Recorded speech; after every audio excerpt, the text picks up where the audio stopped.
Hello, parents. This is Anne Arundel County Public Schools, and you're listening to the Maryland Crabs Podcast. Live from a grungy kitchen table located in Annapolis, Maryland's scenic and historic capital, it's the Maryland Crabs Podcast.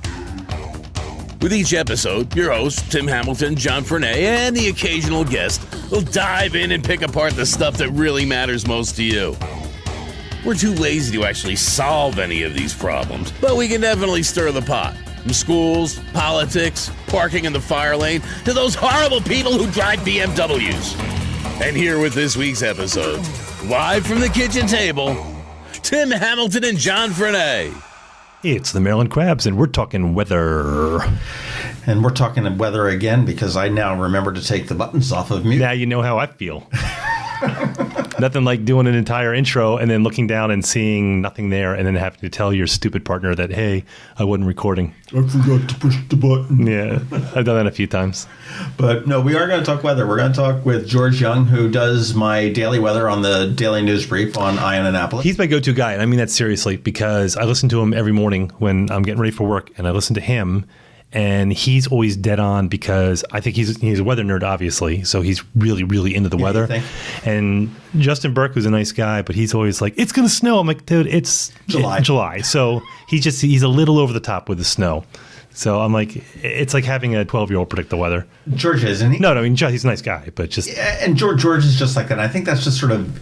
I think it's born in these weather guys because they just get so excited and they're so passionate about that. I mean, we were going on. I'm like, dude, okay, we've only got an hour here. When I worked in TV years ago, we were living in New Mexico, and it was Bill Eisenhood. And he said, was it snowing in July there too? No, it never snowed when we were there. So I didn't think it snowed there because we were in the high desert, and it never rained either, which is kind of the point. So Bill Eisenhood, and he died a few years ago. He's a real nice guy. But he was a total weather nerd. So, I mean, I'd go outside, we'd have a break between the 5 o'clock and 11 o'clock news, and I'd go out and he'd be standing out back and he'd be looking at the sky. I'm like, what are you doing? He's like, I'm trying to figure out what this front's doing. I just can't. The radar's not telling me. I'm like, dude, we're in New Mexico. Like, every day is exactly the same. And it was. Every day, I think we got something like 2 inches of rain a year, something like that, opposed to the 50 that we get here. Right. And it just, the weather never changed. I'm just thinking, what a sweet job that is to be a meteorologist in New Mexico. No pressure. And not humid. We'll be back at 5. Remember Steve Martin in LA Story, where he was a meteorologist and he would just record all of his weather segments like a week ahead of time? And then one day there was a flood and his boss lost his boat, so he got fired. No, I don't remember that. That was funny. But George is really good. And I do recommend, if you don't follow him on Facebook, look for DMV, like Delaware, Maryland, Virginia, or DC, Maryland, Virginia. That's right. See, I go DMV because it's like the Delaware, Maryland, Virginia. That's Delmarva. The Delmarva Peninsula, right. But it's actually DC. And DMV is that's a new thing. That just came about 5 years ago, and people who've lived here all their lives are kind of rolling their eyes. But even I say it now. Yeah. I'm like, you're not. What are you going to fight it? It's convenient. Yeah.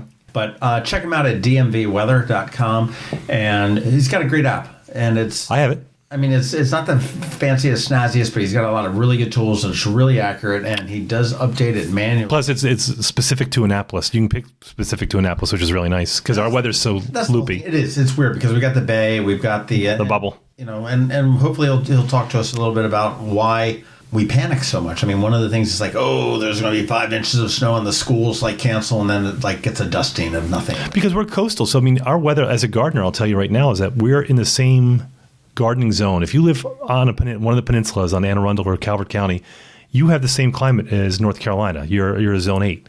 So, and if you move, if you go to Parole, then all of a sudden, that you're talking about a 10-degree difference when it comes to gardening. But we have all these microclimates here, and it would be us in the Carolinas and any other coastal area. We have the microclimates, but you don't get those in the interior of the country. So That's why our weather's so crazy that you can, Bowie can get slammed with 6 inches and we get nothing here. Get nothing. Well, figure let's get into it with George Young from DMV Weather.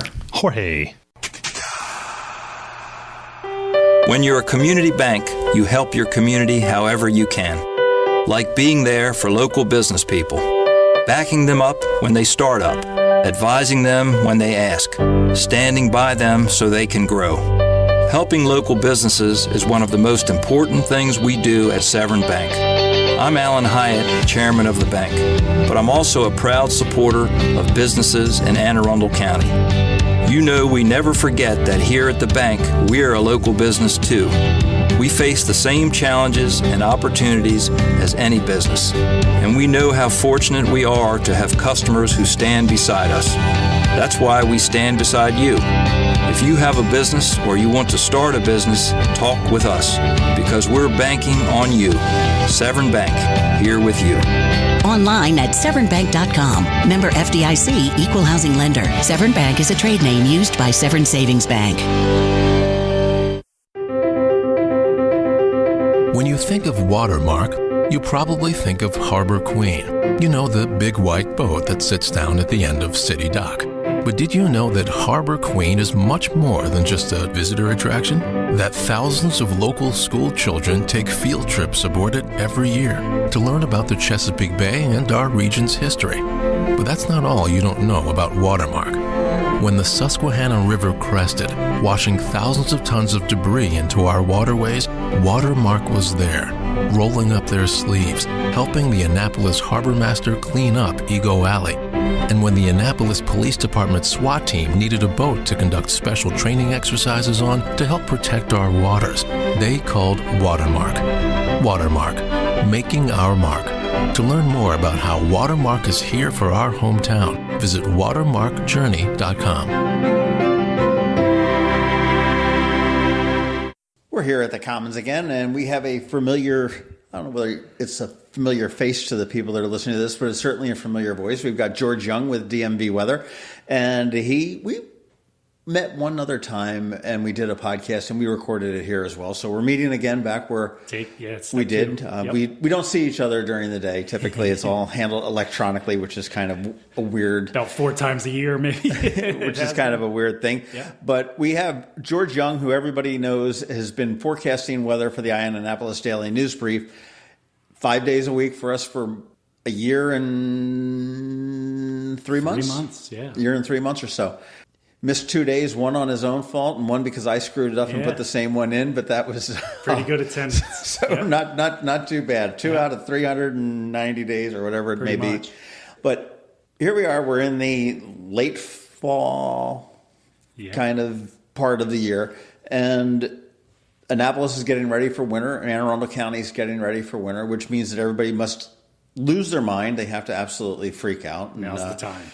Forget how to drive, and schools got to be prepared to close down when there's a dusting and everything else. Yeah. But I thought it would be fun to sit there and talk a little bit about the weather forecast, because you're looking at the long-term weather forecast, the winter forecast, if you will, because, you see some different weather people. I know Tony Pan's thrown out some different things.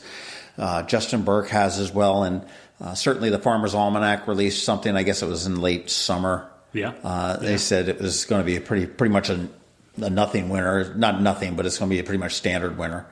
And just wanted to get your thing, because you're like really, really accurate. And I've always said that Annapolis area and Anne Arundel County is very weird to forecast. And Justin Burke, I had conversations with him, and he said, yeah, it is too. It's got this little bubble, because we have, depending on the time of the year, we've got either the warmth or the coolness from the bay combining with the other warmth or the coolness from the land. Right. And it just tends to, it makes it very difficult. It's much easier to do it when you've got a big city that's away from the water and prevailing winds and everything else, they say. So you'd probably be a rock star in Kansas, but you're not. You're here in Maryland. Yeah, right. So flip a coin. It's true. Yeah, and that's a good place to start, because we do have the bay, and it does have its local effect, right? And most of the time, John, we see that with in the springtime, the water is colder than the air temperature, and so the wind, if it blows over the bay and onto the land, the Annapolis temperature, at least the National Weather Service thermometer, anywhere within 500 to 1,000 yards of the water, will be 10 or 15 degrees cooler than BWI or even Arnold or wherever. And a lot of times we'll see the opposite, maybe in the fall time, where the temps can then be lower than the water temperature. And if the air comes over the water, Annapolis might be 62 when it's 58 at BWI. So it actually kind of warms it up a little bit. It's just all relative, whatever the water temperature is, which I think is probably in the 50s somewhere now. So at this point, it starts to cancel itself out. But I don't think it has a tremendous impact in the day-to-day ability for it to snow around here, I don't really think it has a big deal. I mean, the water gets down into whatever, the 40s. Clearly that's warmer than the temperature it takes to snow. But if cold air is present, then cold air is in place. So number one ingredient for snow anywhere in the world is cold air. And then obviously moisture is number two, and combine the two and the result is snow. So yes, it's fall time now, and everyone wants to know. Well, if you're saying that the bay is not really that much of a factor in the snow, that is what you're kind of saying? Yeah, because again, number one ingredient is cold air, and I don't think it's not really driving the air temperature up with the air coming off the bay that much. It's not. It's generally going to snow or not snow. Then what is you always hear about the I-95 line, which seems to be like the Berlin Wall, if you will, going right splitting Maryland. That's true. Where west of that or north of that would get dumped on a lot of times. Yep. And snow-wise, east of it is nothing. And I know, when my kids were younger, it was like, yes, we're going for 12 inches of snow, and it's like a dusting. Yeah. No, it really, that I-95 thing, really all the way up to the northeast. And so why is that such a dividing line? More than the bay, it's generally if the circulation of air in an incoming storm in the wintertime is pulling air off the ocean, which is even a bit warmer than the bay, right? And so that overall regime or flow of air can have an impact, but it tends to meet its match at around the I-95 corridor, because if there's cold air in place, cold air likely is filtering in maybe from the northwest as maybe a coastal storm or something. Usually it's a coastal storm, right? And that dividing line is I-95 or something that comes from our south. So this is a good kind of prelude to what we'll get into, which is it's the flow of air. Where is the air? The air circulates around the earth in a certain fashion. It circulates around a low pressure counterclockwise. So if a storm is coming from our south, it's pulling that air initially off of the ocean. Now, if enough cold air is in place, then the cold air might win out. But a lot of times it's just a kind of meeting point where warmer air gets pulled in and colder air is filtering in from the northwest from other things, maybe a high pressure system to the north or whatever the deal might be. So there are a lot of factors in play. So I-95 a lot of times is just a meeting point really for where air comes together in a wintertime scenario, and it becomes this natural dividing line versus it's not really the bay. Plus then you get into elevation differences the further west of 95. So it's just colder, right? It's just colder the higher up in the wintertime. So those are really the two main factors as to why maybe I-95 is this natural dividing line. But let's face it, it's not it's not every time, right? If cold air is in place, number one ingredient, you're going to get it. Then the moisture comes in over that and it falls as all snow. We see a lot of mixing here. And again, mixing is colder air at the surface, real shallow layer. You get freezing rain if it's warmer above because air is very much, layered in its properties, right? So you can have cold air at the surface. You can have coming in from the maybe northeast. You can then have warmer air coming in from the southeast, 10,000 feet up. So you get these different things. Sleet then is just a deeper pocket of cold air at the surface. So way up, even in the summertime, sometimes it's below freezing. So rain might start as snow 50,000 feet up or 30,000. And then in the wintertime, you'll hear the phrase, oh, the column of air is cold enough to support snow. Well, what they're talking about, what that means is the air is cold enough from the ground all the way through all layers of the atmosphere. So that's going through all the layers, the ground layer, the ground layer, 5,000 feet, 10,000 feet, whatever it may be. So this is why there are surface maps, and there are all these different maps are at different elevations. You can look at something at the surface. You can look at what's being measured 5,000 feet up, 10,000 feet. So it's the 850 millibar map, and these things typically represent certain heights in the atmosphere.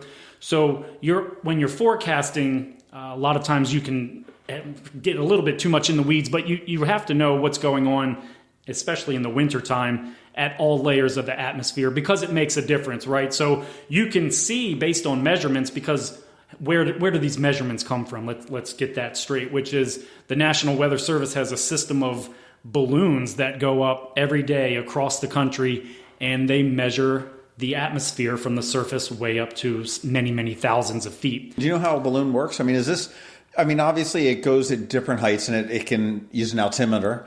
There's a fancy $5 word to figure out how tall it is, how far off the ground it is. So it'll say, okay, the conditions at 2,500 feet are, and then what does it have? The wind. It's measuring the temperature, dew point, wind. Those are the main factors. Whatever else is packaged in, and it's a human launching these balloons from a National Weather Service field office every day, right? And so this is how we measure the atmosphere from. Bottom up. So that person can sit there and say the balloons can tell you that the whatever conditions, say the too warm to snow conditions are X hundred feet tall. It's just where the data comes from. But now how do they differentiate between? I mean, they're not launching these balloons here in Annapolis and again up in Severna Park and then again up in Baltimore and Philadelphia. Yeah. Well, they are. They're going up at National Weather Service field offices across the country. I don't know the exact number, but there are a lot of balloons going up on a daily basis. All right, quick, I know you said you don't know the thing, but just throw an educated guess, because you're a hell of a lot more educated on this than I am. How many balloons would you say are up there measuring this weather in a given day? Many dozens to low hundreds. Okay. There's a lot of data that and you'll see. We'll hear about it mainly with regard to, winter storms. We hear about this next thing. We hear about it in hurricanes a lot too, which is the sampling of the atmosphere, because there's a certain number of standard balloons, a standard number of balloons that go up on a daily basis. But when some critical weather event is about to take place, again, a lot of times as a hurricane approaches land or a big winter storm, they may send up extra balloons. So they may say, all right, we have 5 field offices within 80 miles of here, whatever the case might be, that normally go up. We're going to put up 10 balloons today. Why? Because the more data you have, you can fill in the gaps, right, between geographical points. And so we do that a lot with hurricanes. Because of the steering winds. And we do that a lot with winter storms, or it's done, not a lot, but it's done more so in critical weather situations to sample more data, which is real-time data. Because what are we dealing with when we're talking about the weather? 2 things, really. Models, which are using real-time data to extrapolate out over a long time, which then ceases to be actual data. It's using math and science and a formula to present some potential future result.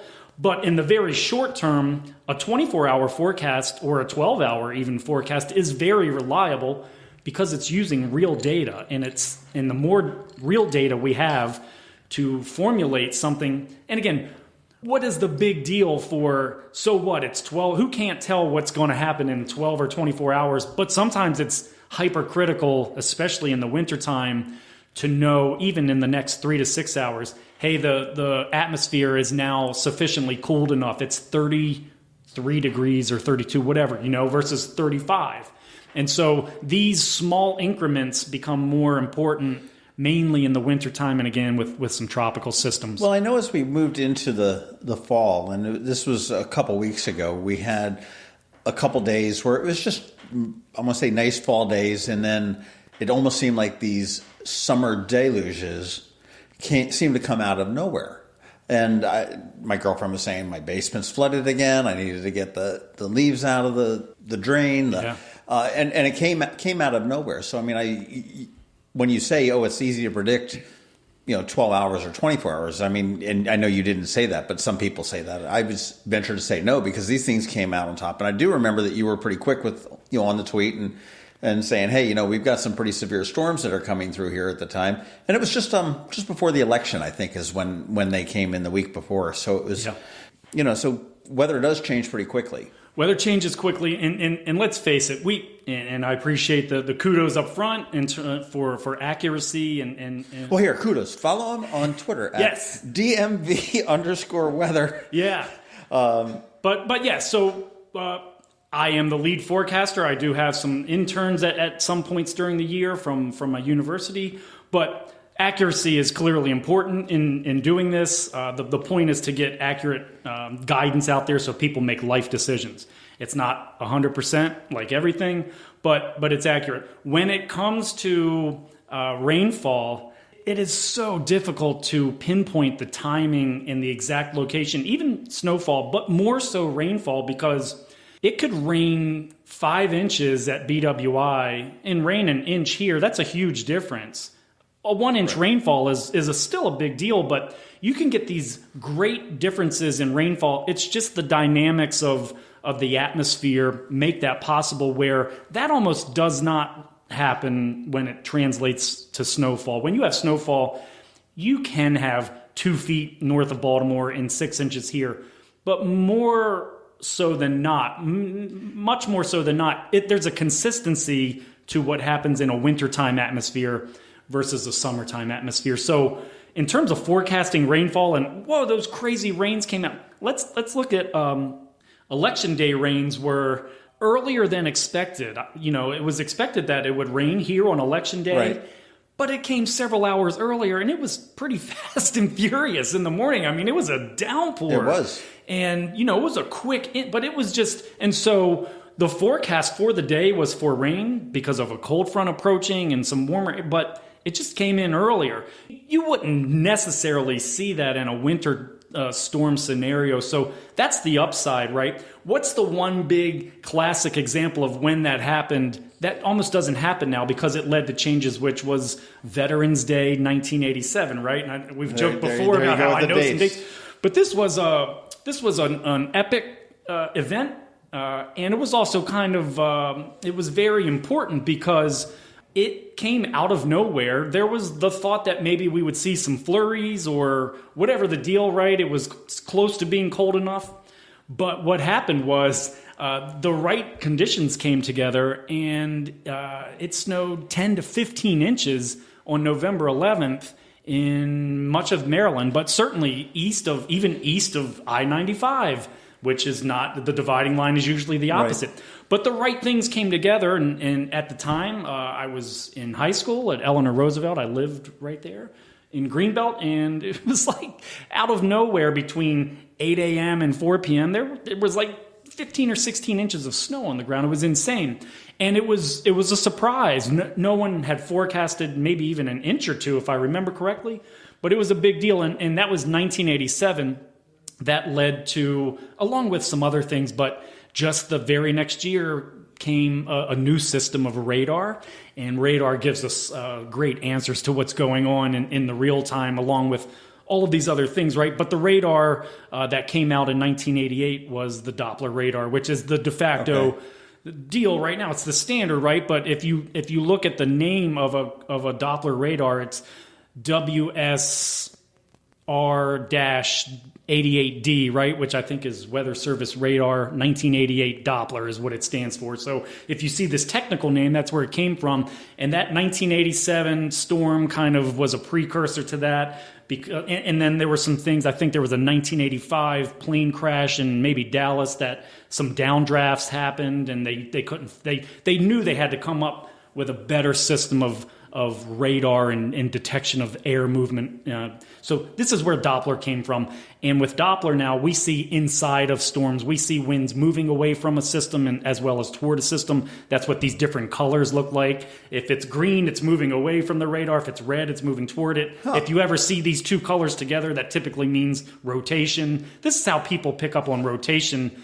And this is why most tornado warnings are radar-based warnings. It's all confusing and makes it difficult, but there's a rhyme and a reason to it. Is radar-based tornado warning out of, for this area, right? So everyone hears tornado warning. What does everyone think? There's a tornado out there. It's about to hunt us all down. Right. Most of the time, there's never a tornado because it's a radar-based thing that someone sees it and they see these colors coming together, and this is in a simplified but still accurate kind of representation of what's going on, and they issue this warning. If you see a warning that says tornado on the ground, that's a whole different ballgame, right? Clearly. Right. But most of them are radar-based or radar-initiated warnings because these colors, the Doppler is seeing winds go that way, and it's measuring winds coming in opposite directions. Which would make it spin. So, I mean, that's rotation, it's right? basically sitting there saying that the conditions are ideal. That's it. So this is a tool that's telling us something, right? And so the same thing occurs on a daily basis. DMV Weather, our website, our app, which is fed by the website, we use a top shelf radar tool. It's really a key element to the deal, which not only the forecast, we have some contests and some humor and all of that stuff, but the radar is critical to people to have in an app or a computer, because you want to know what's going on. And so you look at that and it tells you some pretty good things. And this is clearly a top shelf. It's the same thing, that literally the same exact product that weather stations and everything. We license it from a major player in the weather industry, and it costs money and it's not cheap.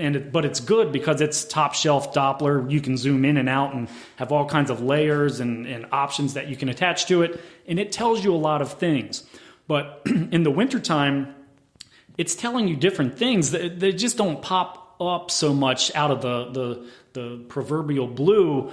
And again, back to that 87 Veterans Day storm, those events led to the creation of this now current and better tool. So you see snowstorms typically. It doesn't mean it doesn't happen sometimes. It would be January, maybe 26th, 2011. Okay. Was one where out of nowhere, and it just this line moved through, and next thing you know, it was 3 to 6 inches in like 2 hours, and people were stranded on all the beltways. And right, so it still happens. These anomalies in the weather still happen. We have seen 2 of the biggest anomalies that we'll ever see in the last few years in the same exact point on the map, which makes it even more anomalous, which is 2 1 in 1,000 year floods in Ellicott City, right? So this is not some new breeding ground for floods. The people of Ellicott City should not be worried. They should rebuild. They should go back to they might want to create some different infrastructure setups, but these are just things that happen that are massive anomalies in terms of the way the whole system works. If it ever happens again, now flooding down the Patapsco to flood the bottom of Ellicott, that's one thing. I mean, that's a river that floods. Right. But top-down flooding to come down Main Street, these were just 2 just off the chart. And let's face it, had it been 4 miles away, it would not have happened to Ellicott City. It would have happened to somewhere else. There was a 1 in 500 to 1,000 year event in 2014, 10 miles away near Baltimore in Glen Burnie. But no one says anything about that because it didn't really affect a Main Street with business, and it didn't happen twice. But it was a 1 in 500 to 1,000 year event. So these things happen. If it impacts people, then it just takes on a whole new meaning. So, without a doubt. Right, without a doubt. So everyone wants to know. And these are all short-term things, right? Thunderstorms pop up. If they get sideways with weird conditions, which is what happened, this thunderstorm just kept redeveloping and backing. It just was off the charts weird. And it was unfortunate, and it happened in the same exact spot. In terms of accuracy, we could even check some texts and some tweets and stuff that were out there. But I think before that happened, not necessarily hours, but within 20 or 30 or 40 minutes, I remember sending you a message saying, I think the same thing might happen in Ellicott City. You did. You had a picture of your... In Catonsville. Yes. The backyard. That was, and so these were early signs, and I said, and I remember you texted or tweeted back like, what, the same thing that just happened a year or 2 ago? And I said, it's very close. It actually might occur, and then it happened. It was. Again, you don't know this in real time, and the only reason I had even the ability to even lob that out there to you was I had real-time data from a very specific site, which was on the ground, but you could see water levels rising, and it meant there was trouble in a different spot. And it happened, right? So the short term is one thing. There are all these data sources, but everyone wants to know the long term, right? Right. Yeah. And where do we stand now? We're going to be talking about winter. We're going to talk winter. Yeah. So where do we stand? And are we going to get dumped on? That's what I want to know.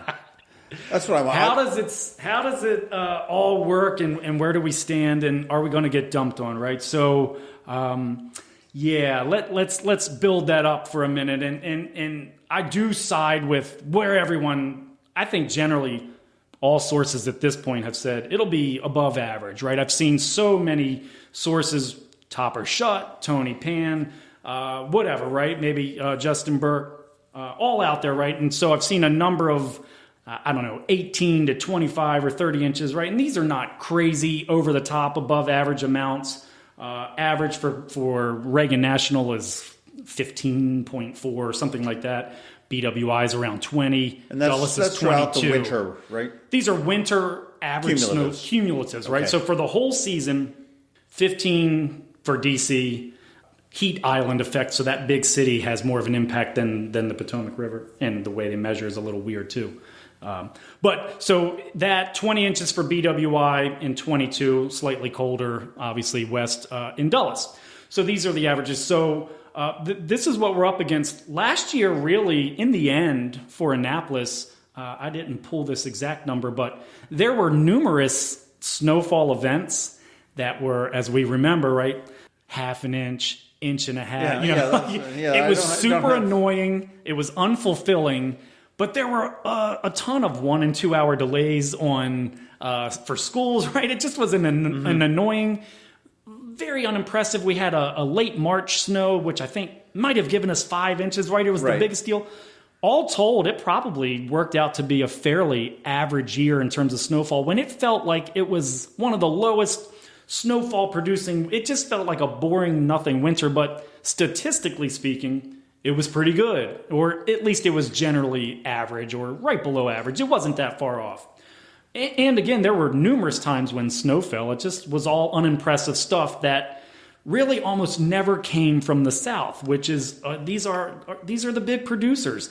If the temperature is just right and it's pulling moisture from the ocean, this is where we get the big deal. We almost never get it from the west or the northwest. Sometimes we get it from the west, depends on, it's a different type of, there are these snowstorms called Millers, right? Miller A or Miller B, it's a true coastal that comes from the Gulf of Mexico up, or a Miller B has this low pressure over the Ohio Valley, it's this, all right, so whatever. But we almost never get big snowstorms, snowfall totals from the other thing that we hear all the time, which is the Alberta Clipper, right? It's this low pressure that comes out of the Alberta area in Canada, dives down from our northwest, clips us, that's why they call it the Clipper, and we get clipped with 1 or 2 inches of snow, and off it goes, right? They don't linger, they move quickly. This is a jet stream pattern, it's just low pressure moving along. All right, so that's what we got a ton of last year. These little clippers that just went by, boom, we were happy to just see something cover the ground, no big deal. All right, so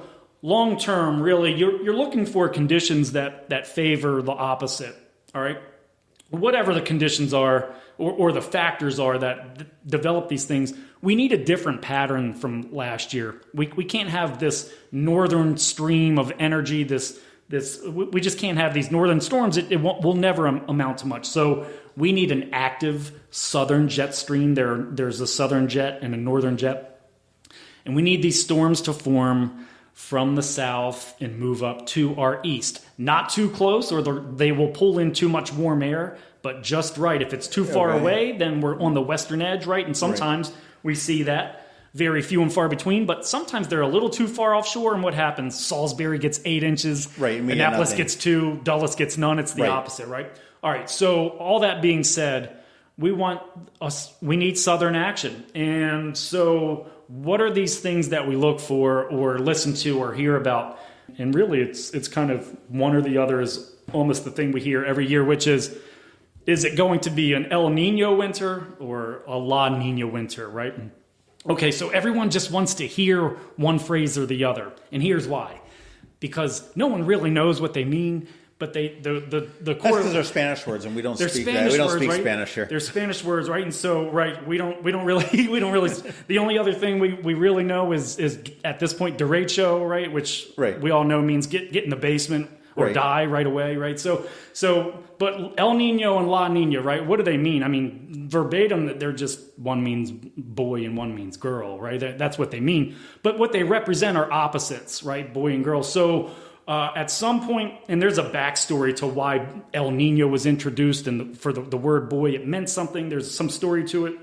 But what it represents are opposites in the Pacific Ocean. And very specifically, it represents one or the other in terms of the water temperature in the central and eastern Pacific close to the equator. And that is kind of this key thing, this key metric that we're looking at to kind of have a clue of, hey, what might be coming our way? There's a lot of data, a lot of objective analysis that will tell us there is not a direct, straight up, hard and fast correlation between if you have a strong El Nino, then it represents for sure snowy winters. But there are some things that we look for. All right. So all that being said, it's all about the weather comes from the west, right? This is it. I mean, just the flow of air in the northern hemisphere is west to east. So we look west to see what's coming, and we want energy to come from the west and dive south. So we want this jet stream. And so the thinking is, and it's kind of cool. It's not really that hard to understand. There's so much there that you don't really understand. But so here's the deal, right? The air circulates around the earth in global cells. These are predictable, known, identified things. There are 3 cells. They're called Hadley cells, Ferrel cells, and polar cells. There's a global system of air circulation. It's not just some haphazard thing that stuff's flying all over the place. There's an actual system to it. And what from the equator, north and south poleward, these are called the Hadley cells, named after George Hadley, cool name. And these produce trade winds across the earth, which blow along the equator from east to west. Why is this important? Because east to west, push whatever way the wind blows, it's pushing air in the ocean. The Pacific Ocean is about 30% of the overall surface of the Earth, and it's about 50% of the Earth's overall ocean open water volume. Okay. So it's important, not only because it contains so much water, but also because our weather then comes from that direction. But these trade winds, very specifically around the equator, they determine the temperature of the ocean, right? The stronger the winds, the more the more water is pushed westward. So if those trade winds are strong, it's very much like in a hurricane, the air pushes the water and there's a surge once it gets to the land. Water just doesn't surge onto the land. It's the force of the hurricane's wind that pushes it on the land. The same thing happens with trade winds or winds across the bay. You see the water gets pushed whichever way the wind is blowing. All right, so these trade winds, if they're strong, they push more water than what the average would be, whatever that amount is, toward Asia and Indonesia, right? It's because they're going from east to west along the equator. If the trade winds are strong, then more water goes west, then colder water from the deeper parts of the ocean comes to the surface, and you have colder Pacific water temperatures. That would be La Nina. If the trade winds are weaker than average, everything based on some benchmark of average, then less water is pushed westward. And that's the El Nino. And El Nino then is water that is warmer because it's not being moved. So any water that can just sit there, the colder water can't replace it at the surface. So you have this warmer water at the surface. And so that's what's being identified already is trade winds can be measured. There's a system of measurements across the globe of all these factors, winds included. So there are already signs, objective signs, of weaker than average trade winds. Okay, so therefore you have less water being displaced. You have warmer water in the central and eastern equatorial regions of the Pacific, right? So It's important. So okay, that being said, again, there's no super direct, that doesn't now automatically mean 50 inches of snow or 40 or whatever. It's just, there's no direct correlation. But it is a clue because it does mean some other things might happen. When there's more heat at the surface of the ocean, then you might get more rising air. This is the science of it. More rising air, you might get more tendency for higher or lower pressure at the equator, which could create some higher pressure somewhere else in the western U.S., One other thing you look for, and there would be so many things to look for. What's the snowpack in Siberia in at this time of year? What are the solar minimums and maximums of the sun, which is the thing heating the Earth, which has an atmosphere, which has these winds, right? All this stuff ties together. It just becomes way too complicated, and there's no one thing that says, oh, if A, B, and C happens, then this is definitely your outcome. It's just not the way it works in longer-term forecasting. But we've seen these things. We've seen these weaker than average trade winds have been measured, so we know that's coming. We know what that means, right? The water's going to be warmer. Another thing is Alaska just had its warmest ever October, many degrees above average. They didn't have their first freeze until maybe a week or two. Like it was late. The first freeze was almost, something like 5 weeks after normal, and maybe like 2 weeks after the record for the latest freeze ever in Alaska. All right, so you look at these things and everything inherently and ultimately is tied together. I mean, really, what happens in Asia means something to Miami, and everything's connected. Right. It's just hard to kind of figure it out, even with great tools and minds and whatever. But it's also hard to wrap our minds around it. That really, like, how does it all work? It's just all too big and whatever. But this is what we're looking for. So we now know there are signs already of early El Nino, and you have to. There are actual criteria to say whether El Nino occurred or La Nina occurred or not. It's some 5-month overlapping. It's not too goofy, but it's kind of a weird formula, and you have to have all these things. And so they talk about it up front. They can forecast it. It doesn't mean it always pans out like any forecast. But they only stamp it after the fact, like, yes, that was a true official El Nino winter or La Nina.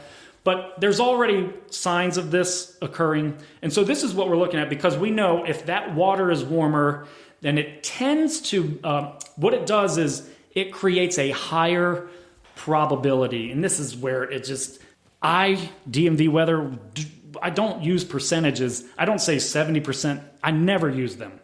Never 70% chance of rain, or what? Because what does that mean? Well, it means 30% of the time, based on if you run the simulation game, 30% of the time it's going to be a great day out. So right. If people hear the word, but this is what it means in long-range forecasting, as well as if the waters are warmer in the eastern and central Pacific, there's a higher statistical probability that you will see more snow in the eastern United States. But maybe 60% versus average being 50. It only increases your chances. A little bit. And there's no direct correlation between if it's a weak El Nino, then it goes up 5%. If there's a strong El Nino, it increases probability. Okay. No. It's almost backwards. The stronger El Nino years tend to not produce as much snow, whereas weak and moderate, and that's not me making it up because I, called Miss Cleo's hotline. This is objective data. That's how you do it. Yeah, that's it. I say, Miss Cleo, and then I just speak into it. That's it. So, but this is the deal, right? This is how it works. So we look at those things, but let's face it, we've already seen some things, in my opinion, this year that kind of get me a little more excited about this particular deal than most, because we had a legitimate coastal nor'easter in July that produced 4 to 5 inches of rain in Annapolis. This was not a thunderstorm. Again, thunderstorms are their own thing. I mean, these are mesoscale, very small. They can produce several inches of rain. But to get an actual developed storm that's a low-pressure system to move up the East Coast in the summertime as a nor'easter, it really wasn't it's just not the norm. All right, so whatever. An anomaly it was, but it was a legit circulation that produced heavy rain and wind. And we've had a couple more really already recently where they've been, one was borderline nor'easter. It might have been, we kind of threw the term around within the last sometime in this fall, and even recently it didn't pan out, but we've seen more of these low pressure systems moving up from the south and southwest. Okay, so I think we've started to see these signs already of just this storm track developing that is not always the case. And you have these further out signs, and that's in the local region. And then you have these further out signs. Again, probabilities go up based on certain things that are objectively measured. But in the end, it comes down to the real time, right? It comes down to what's going to happen from day to day based on what's out there, right? And so 2 ingredients. Without number 1, number 2 never happens, which is you need cold air in place. Okay, so if you have a strong southern jet stream, then cold air tends to be pulled down and comes down more. So we need that cold air. And then if you have this southern active jet stream, then these storms tend to develop more in the Gulf of Mexico, and a lot of times then can come up the eastern seaboard or close enough. So I think we've seen enough, and so it's no surprise that almost every forecaster out there that I've seen has said, hey, yeah, above average, 18 to 20. They're not going off the charts. Right. No one would predict what happened in 2003, right, when we had 2002 to 3, we had the strong, just before Christmas in 2002, there was December 19th, 2002 was a 18 to 24 inch snowstorm. Then in February, 2009, 2010. Yep. There was a big storm in 2003. But the 3 of them, right, from 2009 into 2010, no one could predict we would ultimately end up with whatever it was, 50 or 60 inches, right? So I remember I made money on that storm. In what way? Because the mayor of Annapolis was Josh Cohen at the time, and he promised that with those 3 storms back to back, he said we will be curb to curb, clear on the roads within 2 weeks or so, like that. Yeah. And I found one little piece of snow on Edgewood Road in April. Right. I took a picture of it to him and said, "There you go, man." That's it. But so there's no predicting something which is why you haven't, while we've seen almost all forecasters out there have said above average, no one's saying 30 to 40 inches. I mean, it's just, how would you, it's too far. You're saying it's going to be double the winter. But we all know at this point what occurs, and we talked about it earlier. If the storms come from the northwest, it would take 25 snowstorms to get 20 to 30 inches of snow, because these little clippers just don't bring the quantity. They don't have the moisture.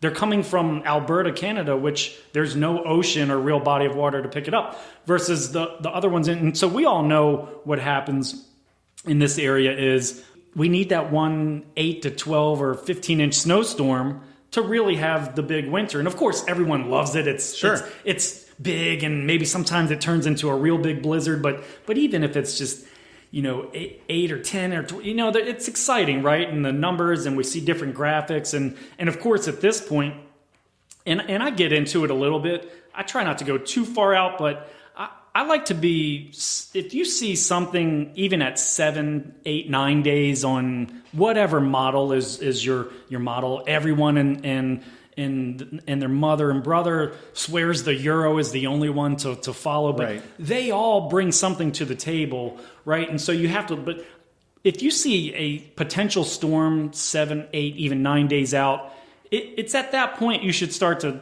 slightly take it seriously and at least start to be aware of it and track it.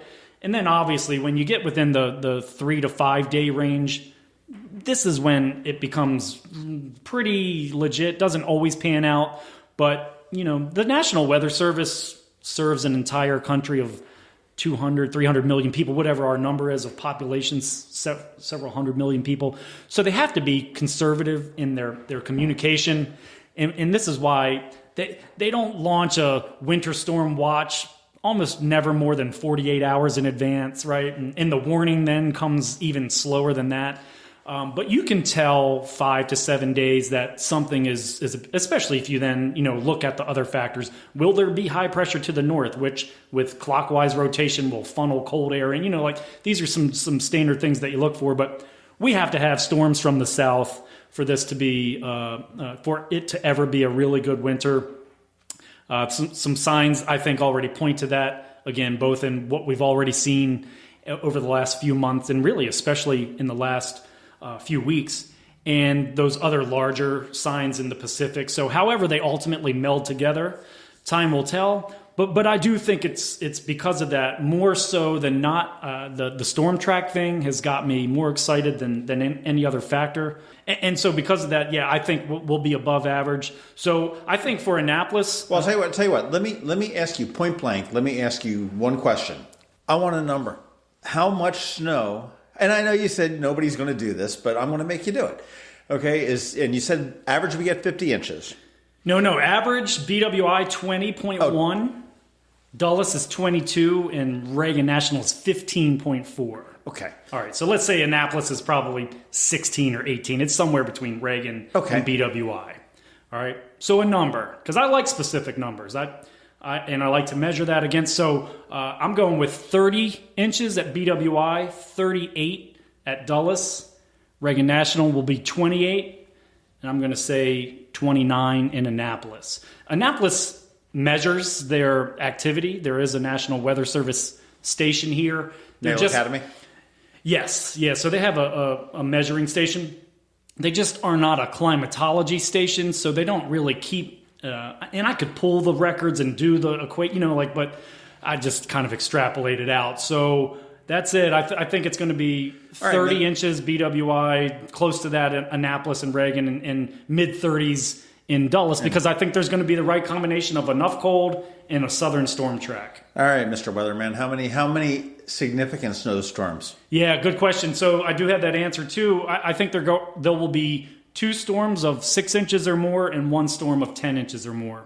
Ooh, look at that. Yeah. Going out on that. Yeah. 2 of 6 and 1 of 10 plus. So those 3 combined with some other activity, I think will, and again, those 2 of 6 could end up being 10 or more. I'm just saying that there's probably going to be a couple 6 to 8 inch deals, one maybe 10 to 4, something significant, and then some other stuff in between that brings about that 25 to 30 inch number, maybe for Reagan and Annapolis. But I think it'll be 30 to 36 for Baltimore and Dulles. So when are they coming? Yeah, right. I figure I'll push the luck. We'll keep going. Yeah, between now and April. There you go. Okay. So one big storm at 10 inches and 2 at 6 inches. That sounds to be about 7 days of school. Yeah, I think there should be some shovels and maybe a snowblower, or if you can afford the generator. It's always nice to have year round for anything, but certainly. Get your local snow removal company lined up, or your local kid or whatever in the neighborhood, and certainly download DMV Weather's app, which is DCMDVA Weather. That's the app name, and so you can do that from Apple or Google App Store. DCMDVA Weather. Again. I just bought it from the guy on the street corner. He was selling them cheap. Selling them cheap, right? So, but there is no cost. It is a free app. No cost, free app, and it does have the top flight radar tool plus all kinds of daily, hourly, 4-day, 10-day forecasts. Part of which I do the daily and the 4-day. That's a human thing, and the hourly and the 10-day are provided by WSI, IBM. So that's model-driven forecasting. So there's a combination of human forecasting and some model-generated stuff. The radar is the radar, and there's all kinds of other stuff that goes with it.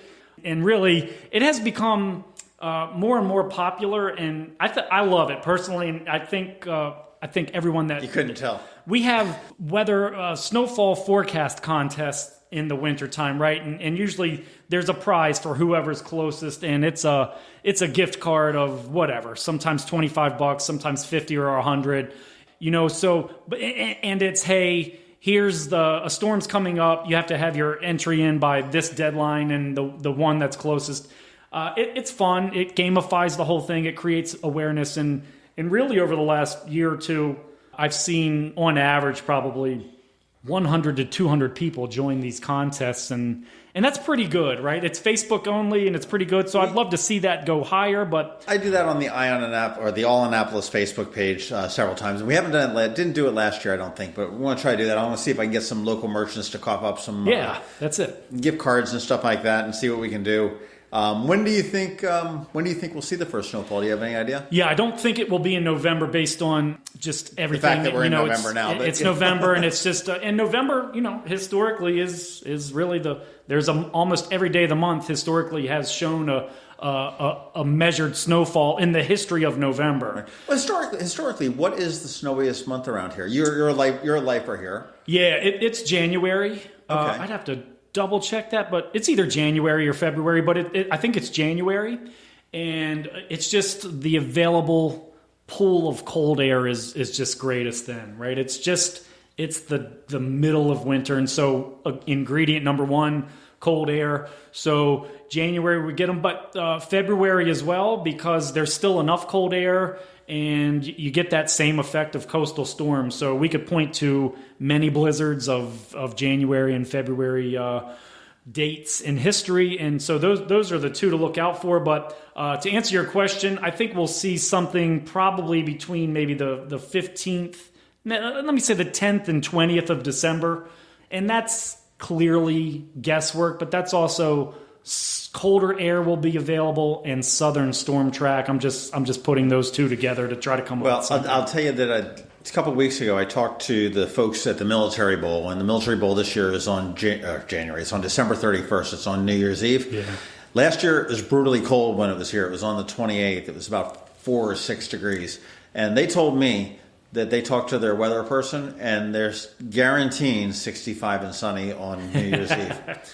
So you say they're full of shit, or what's? That's a strong guarantee. Yeah, they, it could work out, right? Yeah, of course. 2015 was a year to remember for a late, just balmy finish to December, and then what happened 3 weeks later, January 23rd of 2016 was the largest snowstorm in BWI history. So, they're full of shit, and we'll see what happens. So it should be an active winter, put it that way, and we'll know the totals when all is said and done. Well, we've got the science behind it all. We got the takeaways that we're looking for 3 significant storms. 3 significant storms. 2 of 6 inches or more, and 1 of 10 inches or more. That's it. I say there's about 7 days of school missed. I think you're right on with that. We'll see how that goes. For sure.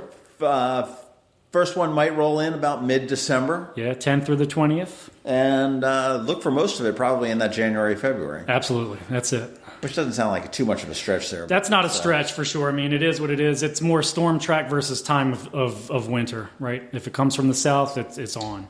Absolutely. George Young, thank you very much. Thanks, John. DMV Weather, check it out. Check out their apps on the App Store, Apple App Store. That's not tough word. Yeah. Apple App Store. Yeah. Or Google Play. Yeah. Make sure you listen to the Annapolis Daily News Brief, because you are there every single day of the working week. Yes. With a very accurate forecast. Facebook, DMV Weather, search for that, and that'll be there. And did you ever get your thing straightened out with the DMV? I never went back to it. Okay. I've left it out there just to see if I could use the name, and I go back and forth, but I kind of like the app name as it is. It's fine. DCMDVA Weather, right. And that's the app store. That's the name of the app in each of those 2 app stores. So DCMDVA Weather and DMV Weather on Facebook and Twitter, and DMVweather.com is our website. Okay, you want to give your home phone number in case somebody needs to forecast at 2 in the morning to find out? 555. George Young, DMV Weather, thank you very much. And there you go, George Young from DMV Weather, calling for 3 to 4 major things this winter, and first one in December. December 15th. Yep. And he says it's all because of El Nino, which, by the way, is Spanish for the Nino. That's what I heard. Right. I didn't know you were bilingual. A little bit. I don't like to brag. A little bit. Well, I'll tell you what. Let's wrap it up here right now. You can get in touch with us at MD Krabs Podcast on Twitter. Yes, you nailed it. Look at that. You can go at themarylandcrabs.com on the website, or you can get 2 Facebook pages. We got a page and a group at the Maryland Krabs Podcast. You can call our talkback or text back line. The talkback line, I like that. I stole it from Red Maryland. Oh, good. Yeah. Hey, those guys, give them a listen to. They do a lot of fun stuff. They do a lot of stuff. They're also obviously right leaning, but give them a listen. And they've got a conference coming up. I mean, if you lean right, they've got a conference coming up on January 19th, I believe. I'll double check that on you. At the DoubleTree, but it's a conservative leaders conference here in Annapolis. Yeah, they work hard. They put out a lot of content. They got their website. They got the blogs. They got the website. They've got the podcasts. So. And you know what the cool thing about them is that, politics aside, both great guys that totally love to go get beers with them. Yeah, they're fun. We had them on our podcast a few weeks ago. If you missed it, come on because they were a lot of fun. Yep, but we got distracted there. We have a talk back line or a text back line. You can do whatever you want. It's 443-266-3600. We got to see if that spells something. It's not answered, so you can just turn around and leave a message. We may play it on a future podcast. We may respond to it. We may talk to it. I don't know. Call us after a few drinks. Ooh, that would be good. We should do a whole episode on that. And you say, Tim, you called like 15 times last time. I'm like, I don't think that was me. Yeah. Hey, speaking of drinks, we're going to have drinks at the Market House. Yeah, we are. We're going to have drinks, and we should have a guest there or two. That would be cool. I'm not going to tell you who it is. No? We got a couple guests. Yeah. We went to the Market House and checked it out. It was a drinking podcast, which is my favorite. It was, and we're gonna talk about that next week. Yep, next week. And believe it or not, we got our shit together. Yeah, we do actually for once. And the following week, we're going to be talking to the former face of the Baltimore City Police Department. Was the former face of the Anne Arundel County Police Department, T.J. Smith, who was their spokesman. He's a cool dude. He's an awesome guy, man. He is the most honest, upright. He'll tell you exactly like it is, whether you want to hear it or not. It's got a great story. He was really on the forefront of moving Anne Arundel County into the social media age. Yeah. And they're still carrying on the stuff he did. Hey, digital detective, see if you can find this guy that knocked off the 7-Eleven. We could have done a 3-hour talk with him because he was that fascinating, and he would have gone the whole time. And when the mic went off, he was telling us a lot of great stuff too. Yeah, that was some good stuff. So you get Tim or me drunk enough, we'll tell you all this inside scoop about Baltimore City that we can't. Yeah, and that's the thing too, is you're drinking iced tea, he's drinking Chardonnay, and I'm drinking Miller Lite like I'm white trash. Yeah, what a crowd that must have looked like. But stay tuned. We've got a couple really good episodes coming up, and that'll do it for the week. How do we get in touch with us again? Well, MD Crabs Podcast on Twitter. Ooh. Nailed it. And then info@themarylandcrabs.com. And we will see you next week with The Market House. Yep. This has been the Maryland Crabs Podcast with Tim Hamilton and John Fernay. Sure to follow them at all the regular places, Facebook, Twitter, YouTube, and online at themarylandcrabs.com. Take a moment to rate us on iTunes. Now, get the hell out of my kitchen. Seriously, go! You're still here? It's over. Go home.